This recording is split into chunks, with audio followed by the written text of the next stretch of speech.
오늘은 요한복음 4장 16절에서 26절 본문의 말씀을 통하여서 주님이 찾으시는 사람이라는 제목의 말씀으로 나눌 때 세상의 기준이 아니라 주님의 관점으로 살아가시는 모든 성도님 되시길 주님의 이름으로 축복합니다. 살다 보면 세상을 알게 되면 세상의 기준과 세상의 관점이 보입니다. 하지만 성경은 끊임없이 우리를 세상의 기준인과 관점이 아니라 주님의 관점과 하나님의 관점으로 살아가라고 말하고 있습니다. 오늘 말씀이 우리에게 생명의 길로 인도하시는 은혜의 말씀 되기를 간절히 소망합니다. 레베카 피퍼시라는 분이 계십니다. 이분이 쓴 좋아서 하는 전도라는 책에 보면 이분이 겪었던 에피소드가 소개되고 있습니다. 레베카는 IVF 간사로서 남편과 함께 미국 대학에 있는 전역에서 복음을 전하셨던 훌륭한 선교단체 간사이시며 복음 전하는 전도사였습니다. 그렇게 열심히 미국에서 사역하시다가 유럽에 있는 캠퍼스가 죽어간다라는 얘기를 듣고 유럽으로 넘어가서 7년 동안 유럽에서 한 사람 한 사람 학생들을 만나면서 복음을 전하셨던 복음 전도자였습니다. 그렇게 7년 동안 미국 본토를 떠나 있으셨다가 다시 유럽의 사역을 정리하시고 미국으로 돌아온 지 얼마 되지 않은 시점에 전국으로 방송되는 라디오 프로그램에 초청을 받았습니다. 그 라디오는 게스트를 초대하고 인터뷰를 하고 인터뷰한 이후에 청취자들이 그분에게 게스트에게 전화하고 응답하는 그런 프로그램이었습니다. 인터뷰 후에 전화를 받는 거예요. 라디오가 생방으로.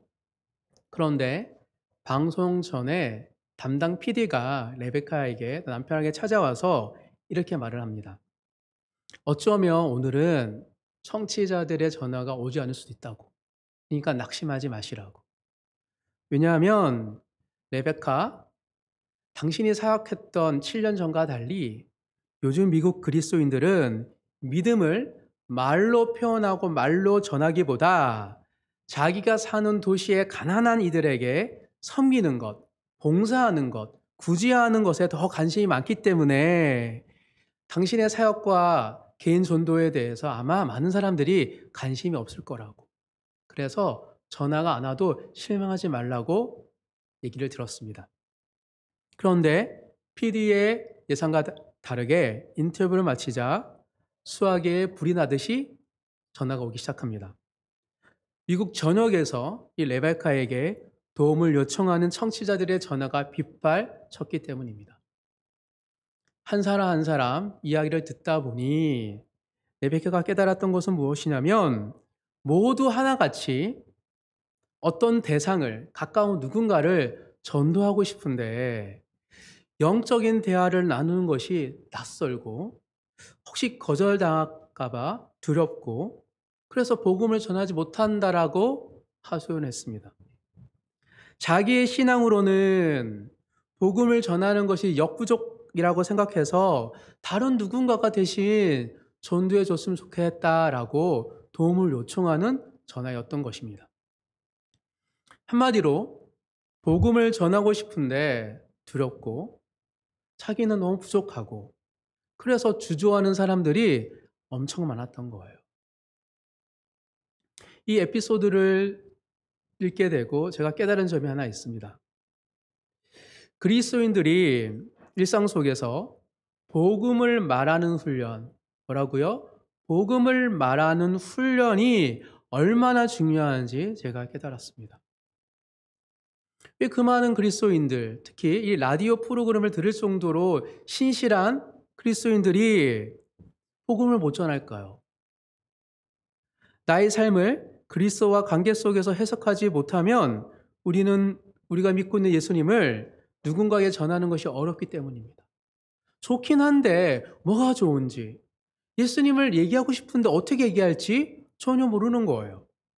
왜요? 내가 나의 삶을 그리스도와 관계 속에서 해석하지 못하기 때문입니다.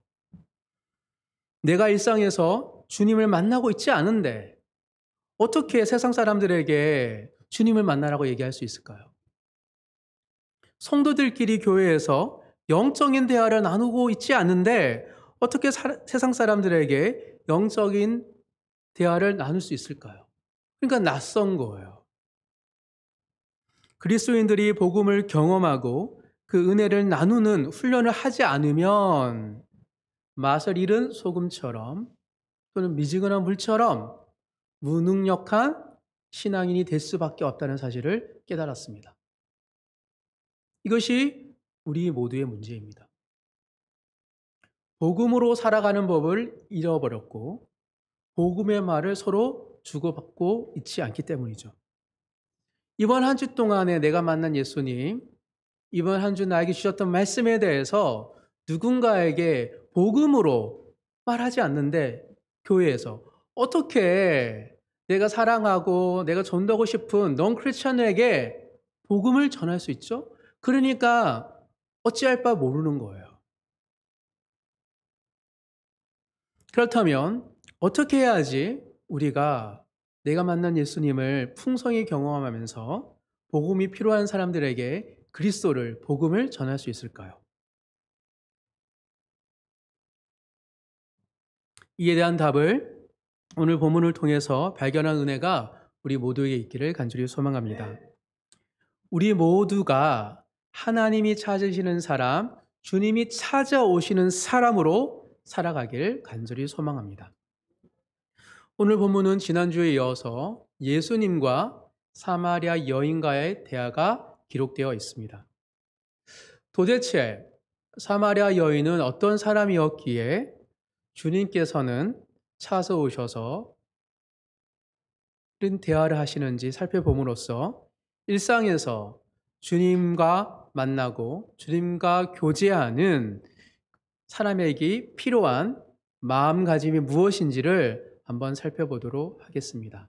주님이 찾아오시고 주님이 자주 함께 하시는 사람에게는 특징이 있습니다.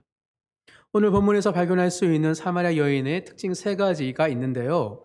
사마리아 여인의 모습을 통하여서 제가 발견한 주님이 찾으시는, 주님이 찾아오시는 사람의 특징 세 가지 함께 나눌 때 은혜되고 도전되는 말씀 되기를 주님 이름으로 축복합니다.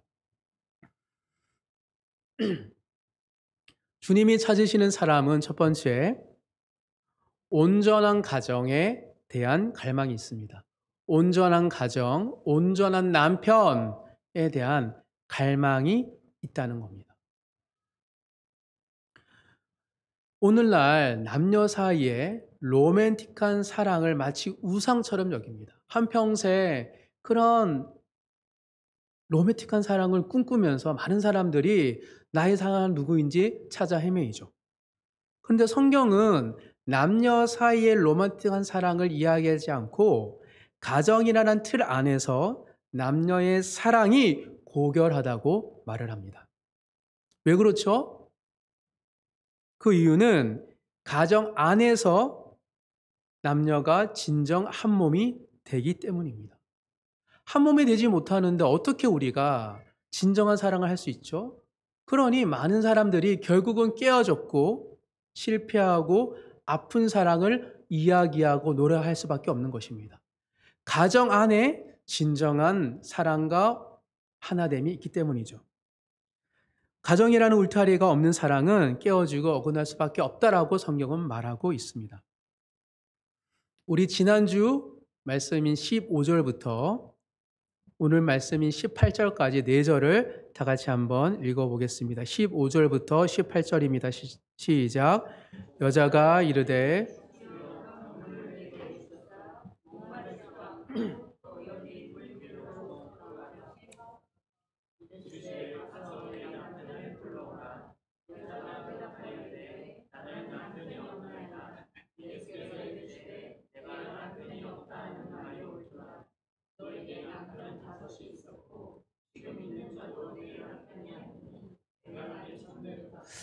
십오 절 보면 지난주 말씀이죠. 드디어 사마리아 여인이 마음의 문을 엽니다. 그러므로 내게 주소서. 깊은 자기 안에 정말 원하는 갈증과 원함을 이야기합니다. 그래서 물 길러도 오지 않게 원합니다. 라고 예수님께 마음의 문을 열어요. 마음의 문을 열자마자 예수님께서는 폐부를 찌르는 질문을 사마리 여인에게 던집니다. 내 남편을 불러오라. 뜬금없이. 그러자 여인은 대답합니다. 나는 남편이 없나이다. 재밌죠? 그 다음에 뭐라고 그러시죠? 예수님께서 너의 대답이 옳도다. 물어보셔놓고 옳다라고 평가를 하고 계십니다. 예수님께서. 그러면서 그 근거를 이렇게 대십니다. 너에게 남편 5이 있었고 지금 함께 동거하는 남자도 내 남편이 아니니 내 말이 참되도다.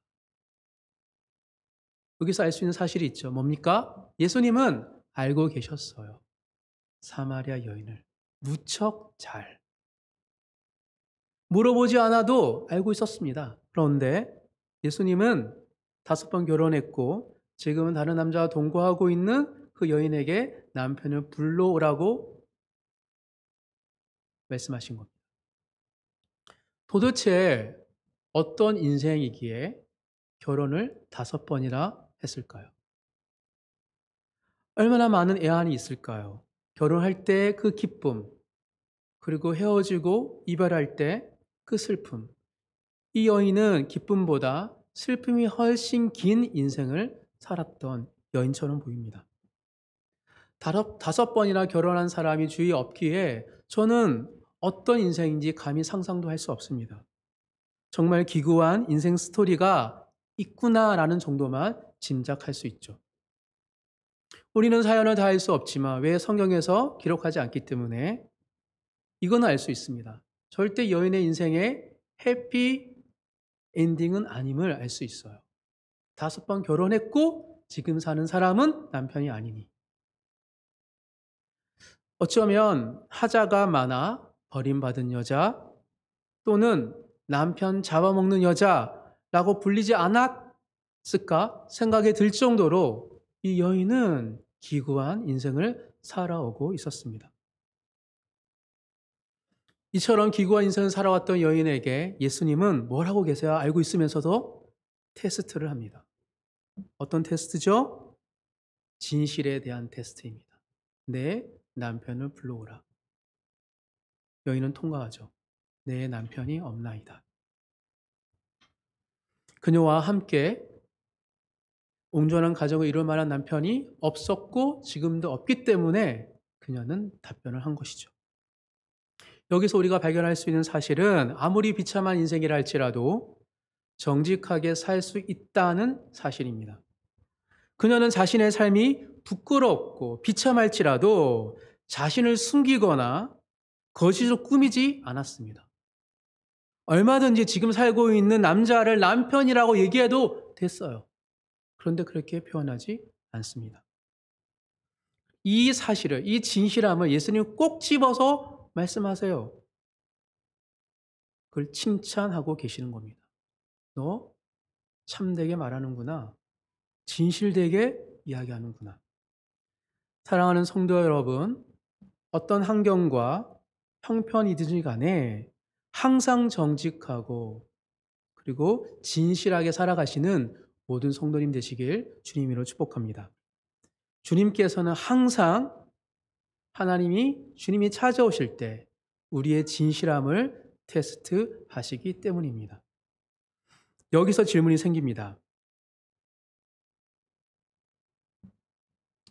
여인의 진실함을 테스트하고 확인받기 위해서 여러 다른 질문도 있었을 텐데 왜 하필 예수님은 남편을 불러오라고 질문하셨을까? 남편이라는 말은 가정을 함께 이룬 사람을 뜻합니다. 아마 이 여인에게, 아니 그 당시 모든 여인에게 가장 큰 이슈는 소망은 좋은 남자를 만나 행복한 가정을 이루는 것이었을 겁니다. 그런데 안타깝게도 그녀는 깨어진 가정을 경험한 것이 그녀의 삶의 큰 이슈가 되어버렸습니다.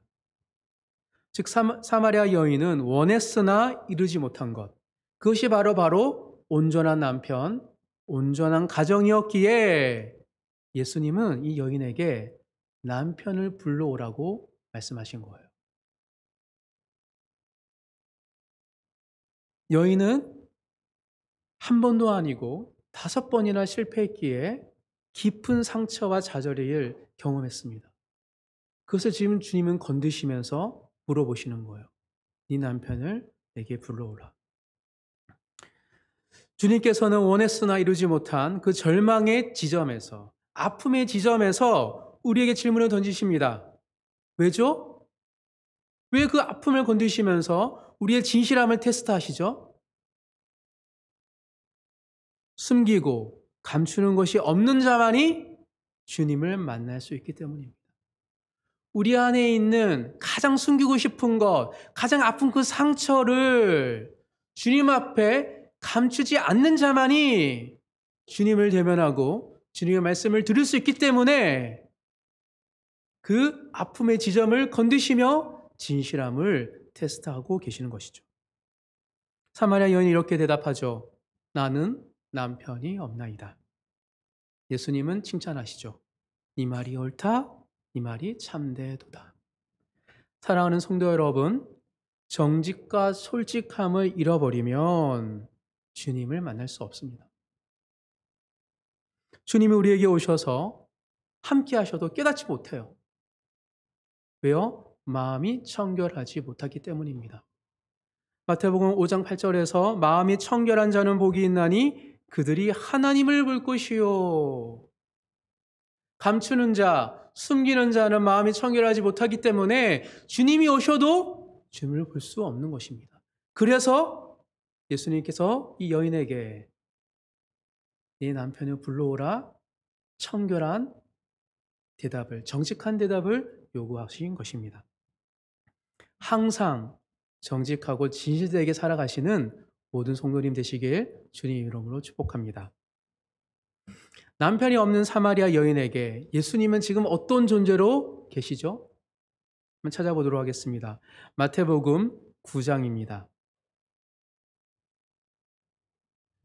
마태복음 9장 14절 15절 마음이 청결하기를, 정직하기를 테스트하시는 주님은 어떤 모습으로 이 여인 앞에 서 있는지 한번 살펴보도록 하겠습니다. 마태복음 9장 14절 15절 2절 다 같이 읽겠습니다. 그때 요한의 제자들이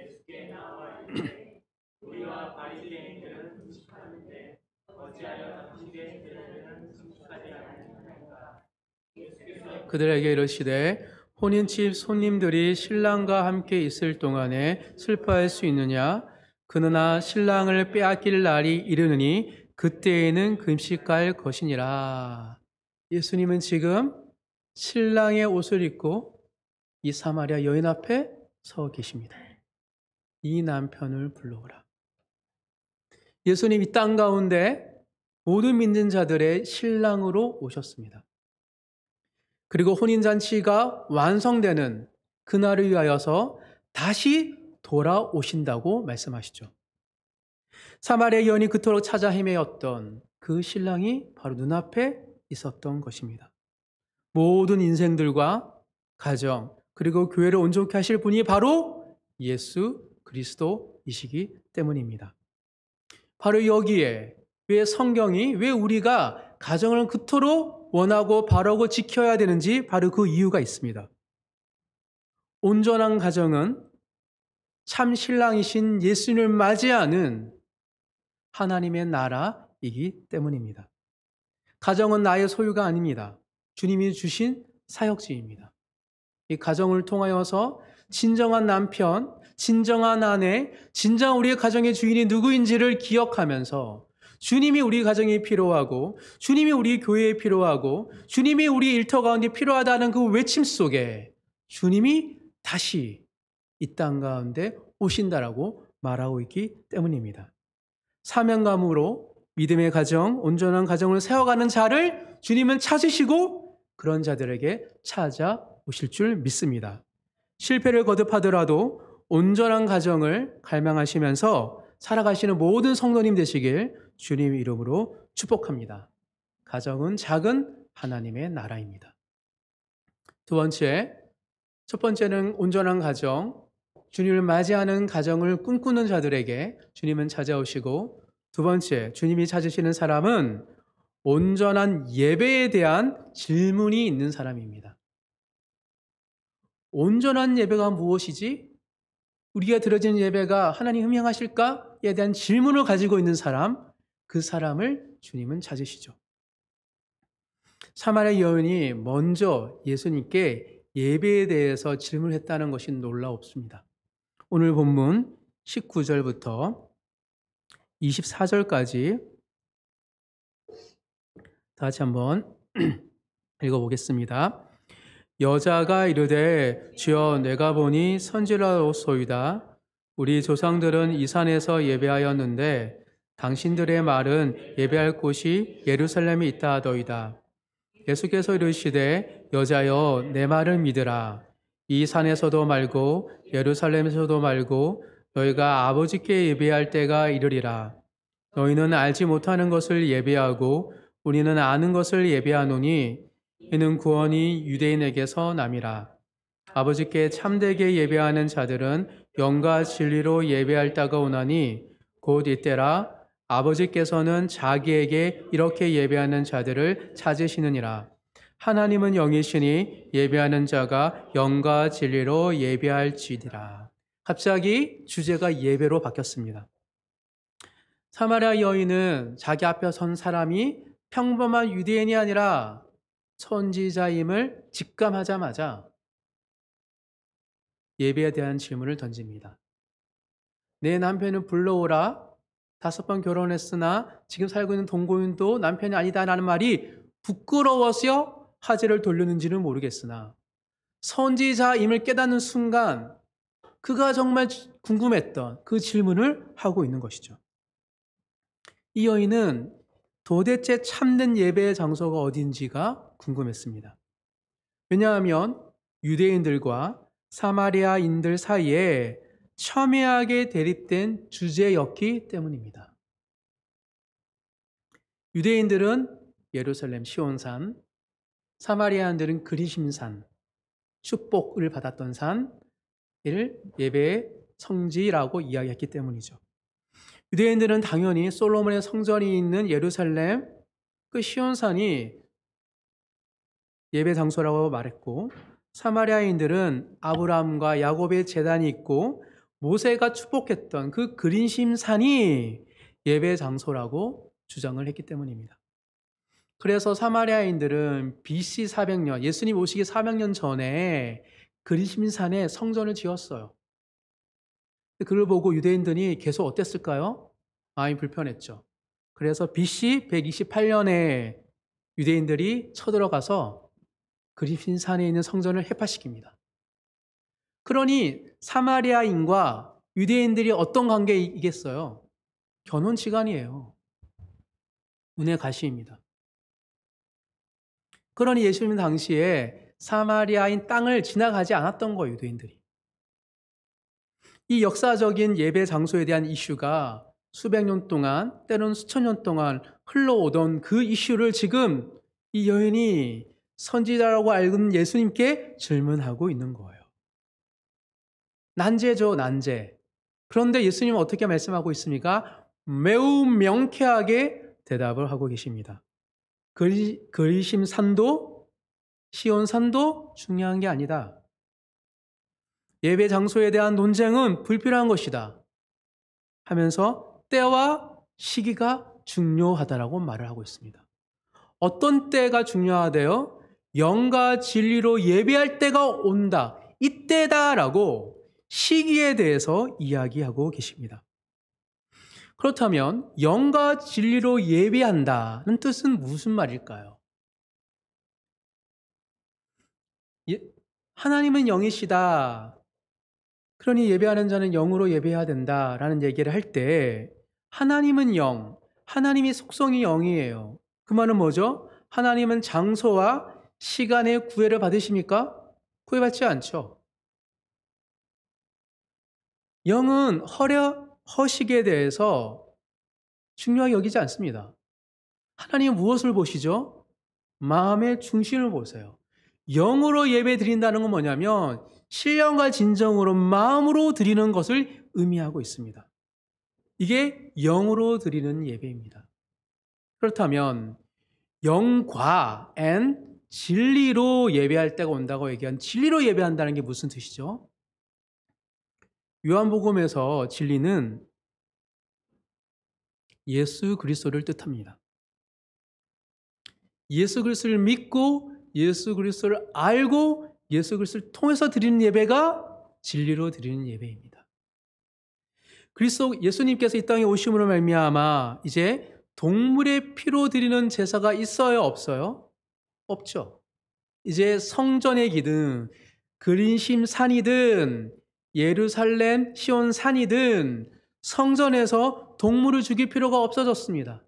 왜요? 예수님이 성전 되셔서 십자가에서 찢기시고 피 흘려 죽으심으로 말미암아 영원한 대속제물 화목제물이 되어 주셨기 때문입니다. 이게 진리로 예배하는 자는 성전에 가지 않습니다. 동물을 죽이지 않습니다. 이제는 예수 그리스도의 피로 말미암아 담대하게 하나님 앞에 나아가게 된 것이죠. 이게 진리로 예배하는 겁니다. 즉 영과 진리로 예배한다는 건 뭐냐면 예수님을 믿음으로 말미암아 진심으로 언제 어디서나 하나님께 예배 드릴 수 있는 것을 뜻하는 것입니다. 그러면서 예수님께 이렇게 얘기하시죠. 사마리아인과 달리 유대인은 아는 것을 예배하기 때문에 구원은 유대인에게서 나온다라고 말을 하고 있습니다. 유대인을 통하여서 하나님이 계시하시고 예수님을 보내셨고 유대인을 통하여서 진정한 복음이 무엇인지 하나님께서 전파하시기 때문입니다. 따라서 영과 진리로 드리는 예배는 예수님 안에서 마음의 중심으로 드리는 예배를 뜻하고 있습니다. 마르바 던 교수님은 예배에 대해서 이런 말을 하셨습니다. 예배의 형식이 문제가 아니다. 중요한 것은 우리의 예배가 우리를 하나님의 광의에 잠기게 하느냐 하는 것이다. 무슨 말이냐고요? 형식의 문제가 아니다. 어떤 형식이든 자유롭게 문화 속에서 형편 속에서 드리면 된다. 중요한 거는 영과 진리로 드리는 예배인데 왜 우리가 하나님의 광의 영광 안에 잠기지 못하는지 질문을 던져야 된다 라고 말을 하고 있습니다. 사랑하는 성도 여러분, 예배를 드리는 장소, 공간에 구애받지 않고 중심으로 주님을 찾으시는 모든 성도님 되시길 주님의 이름으로 축복합니다. 우리가 영과 진리로 드리는 예배를 사모하고 온전히 드릴 때 주님은 우리 가운데 함께 하시고 하나님은 임재하시는 믿으시는 모든 성도님 되시길 주님의 이름으로 축복합니다. 영과 진리로 예배하는 예배를 사모하는 자를 주님은 찾으시고 그에게 찾아오십니다. 이게 두 번째입니다. 마지막 세 번째, 주님이 찾으시는 사람은 셋째, 온전한 그리스도에 대한 확신이 있습니다. 그리스도, 메시아에 대한 온전한 확신이 있는 자에게 주님은 찾아오십니다. 오늘 본문입니다. 25절, 26절 마지막 두 절 다 같이 읽겠습니다. 여자가 이르되 메시아고 그리스도가 하는 이가 오실 줄을 내가 아노니 그가 오시면 모든 것을 우리에게 알려주시리이다. 예수께서 이르시되 내게 말하는 내가 그라 하시니라. 내게 말하고 있는 내가 그다 라고 주님을 말씀하시죠. 영과 진리로 예배할 때 온다라는 주님의 말씀에 여인은 놀라운 답변을 합니다. 무슨 말이에요가 아니에요. 듣고 나자마자 여인은 어떻게 말하냐면 메시아, 그리스도가 우리에게 오면 이 모든 것을 알려주신다고 나는 믿습니다 라고 이야기하고 있는 거예요. 놀랍게도 이 사마리아 여인은 메시아, 그리스도를 확신했고 믿었고 기다리고 있었던 신실한 여인이었습니다. 그러자 예수님께서 이렇게 대답하시죠. 네가 너에게 말하고 있는 내가 그다. 메시아다. 그리스도다. 이 말은 무슨 말이죠? 여인의 말이 거짓이 아님을 주님께서 확인시켜 주시는 거예요. 정말 여인은 메시아 그리스도를 믿고 바라고 기다렸기 때문에 너에게 말하고 있는 내가 바로 그리스도다 라고 말씀하시죠. 그 순간 그녀의 심정은 어땠을까요? 멈췄을 것입니다. 왜요? 왜 멈췄을까요? 예수님이 메시아임을 여인에게 드러내셨기 때문입니다. 너에게 말하는 내가 그다. 그 말은 예수님이 여인에게 메시아 그리스도임을 나타내셨던 거예요. 그 여인의 두 눈이 번쩍 뜨이며 주님 그동안 한참 얘기했던 이 유대인 남자가 그리스도임을 깨닫는 그 순간 여인은 얼어붙을 수밖에 없었던 것이죠. 당연히 주님이 드러내셨기 때문에 알 수밖에 없었습니다. 그녀는 그토록 기다렸던 메시아를 지금 보고 메시아와 이야기하고 메시아를 깨달았습니다. 사랑하는 성도 여러분, 여러분은 일상에서 예수님을 기다리고 계십니까? 주님이 나에게 찾아오시는 것을 사모하고 계시는가요? 그토록 나에게 풀리지 않았던 질문, 왜 나라 이런 형편, 나의 어려움, 나의 소망이 있음에도 불구하고 더디어 오시는 하나님의 응답에 대해서 하나님이 속 시원하게 알려주실 것을 기대하고 계십니까? 나의 비참한 현실과 아픔과 상처를 주님께서 치유하고 회복시켜 주실 것을 믿고 계시냐는 겁니다. 우리가 주님에 대한 믿음과 확신이 분명히 있다면 때가 돼서 주님은 우리에게 찾아오셔서 그리스도임을 드러내시는 분임을 믿으시는 모든 성도님 되시길 주님의 이름으로 축복합니다. 주님 우리에게 찾아오셔서 진정한 메시아임을 구원자임을 우리에게 드러내시는 분이시기 때문입니다. 매주 내가 만난 주님을 자랑하고 성도들과 고백하시면서 살아가시는, 그리하여 복음이 그리스도가 나의 삶과 어떤 관련이 있는지, 나의 과거 서는 것, 나의 일터에서, 나의 가정에서, 나의 고민 앞에 주님은 나에게 어떤 존재였는지를 자랑하고 고백하시는 모든 성도님 되시길 주님의 이름으로 축복합니다. 말씀을 정리하겠습니다. 우리의 문제는 우리 입술 가운데 그리스도가 사라져가고 있고 우리의 삶 속에 복음과 관련하여서 우리의 삶의 의미를 해석하지 못하는 것이 우리의 문제라고 하였습니다. 그런데 주님이 찾아오시고 주님이 함께 하시는 사람에게는 특징이 있습니다. 그것은 첫 번째 특징은 온전한 가정에 대한 갈망이 있는 것이죠. 즉 하나님 나라를 소망하는 자, 나에게 주신 가정조차도 하나님 나라로 바라보는 자들에게는 주님이 즐겨 찾아가신다라고 말을 하고 있습니다. 둘째, 온전한 예배에 대한 질문이 있는 자, 우리의 예배가 지금 드려진 나의 삶이 예배로서 온전합니까? 주님이 흠행하실 만한 거룩한 예배입니까? 라는 질문을 가지고 있는 영과 진리로 예배하는 자를 주님은 즐겨 찾으십니다. 마지막 세 번째, 온전한 그리스도에 대한 확신이 있는 사람. 아무리 이 땅이 주님보다 악한 자, 속이는 자, 돈 있는 자, 권력 있는 자가 승승장구한 세상이라 할지라도 메시아이신 예수 그리스도 오시기만 한다면 그 모든 것이 해결될 것을 믿고 기다리는 그 자들에게 주님은 찾아가신다고 말하고 있습니다. 주님이 찾으시고 하나님이 찾으시는 사람의 특징을 잘 기억하셔서 매일마다 매주 주님을 만나 주님과 교제하시는 모든 성도님 되시길 주님의 이름으로 축복합니다.